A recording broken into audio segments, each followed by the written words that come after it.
Sex and Female Childhood, from 12 to 14. What has been said in general about practical observance of the laws of sex hygiene in the preceding chapter for boys applies to girls as well. If anything, the sex precautions taken in infancy should be even more closely followed, as girls are by nature less robust than boys. If children could be raised in entire accordance with natural laws, the sexual instinct of girls, as well as boys, would probably remain dormant during the period stretching from infancy to puberty. As in the case of the boy, so in that of the girl, any manifestation of sexual precocity should be investigated, to see whether it be due to natural or artificial causes. In either case, the proper remedies should be applied. Sex precocity in girls. There are cases of extraordinary sex precocity in girls. One case reported in the United States was that of a female child who at birth possessed all the characteristics usually developed at puberty. In this case, the natural periodical changes began at birth. Fortunately, this is a case more or less unique. In little girls and boys, undue sexual handling or titillating of their genital organs tends to quiet them, so nurses, let us hope in ignorance of the consequences, often resort to it. Sending children to bed very early to "get rid of them," or confining them in a room by themselves, tends to encourage the development of vicious habits.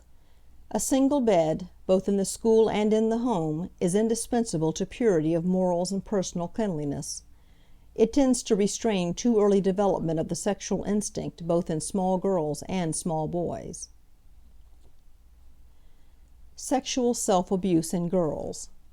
Small girls, like small boys, display an intelligent curiosity as regards the phenomena of sex at an early age. And what has already been said regarding its improper gratification in the preceding chapter, so far as boys are concerned, applies with equal force to them. In their case, however, the mother is a girl's natural confidant and friend. Self-abuse in one or another form is as common in the case of the girl as in that of the boy. As a rule, girls who live an outdoor life, and work with their muscles more than their mind, do not develop undue precocious sexual curiosities or desires. At least they do not do so to the same extent as those more nervously and susceptibly constituted. The less delicate and sensitive children of the country tend less to these habits than their more sensitively organized city brothers and sisters. Girls who have formed vicious habits are apt to indulge in the practice of self-abuse at night when going to bed. If there is cause for suspicion, the bedclothes should be quickly and suddenly thrown off under some pretense. Self-abuse usually has a marked effect on the genital organs of girls. The inner organs become unnaturally enlarged and distended, and leucorrhea, catarrh of the vagina, attended by a discharge of greenish-white mucus, often develops. Results of self-abuse in girls.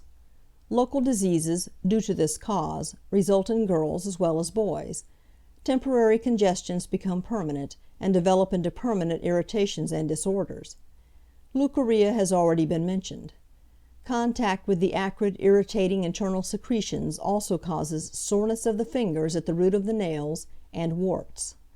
Congestion and other diseases are other ultimate results of the habit, and these congestions, to which it gives rise unduly, hasten the advent of puberty. Any decided enlargement of the labia and clitoris in a young girl may be taken as a positive evidence of the existence of the habit of self-abuse. Sterility and atrophy of the breasts, their deficient development, when the vice is begun before puberty, is another result. Pruritus and feminine nocturnal emissions. Pruritus, itching genitals, though not necessarily caused by self-abuse, may be one of its consequences. Continued congestion causes the genital parts to itch terribly. This itching increases until the desire to manipulate the genitals becomes irresistible. It will then be indulged in even in the presence of strangers, though the girl in question at other times may be exceptionally modest. Girls addicted to the vice also suffer from nocturnal emissions. The general effect of self-abuse is much the same in the case of a girl as in that of a boy, for leucorrhea is injurious in somewhat the same fashion as seminal loss. In the case of girls, the greatest injury, however, is due to the nervous exhaustion which succeeds the unnatural excitement. What mothers should do for their girls. A healthy girl should be happy and comfortable in all respects. She will not be so, especially with regard to her sex problems, unless she can appeal to her mother as a friend and confidant.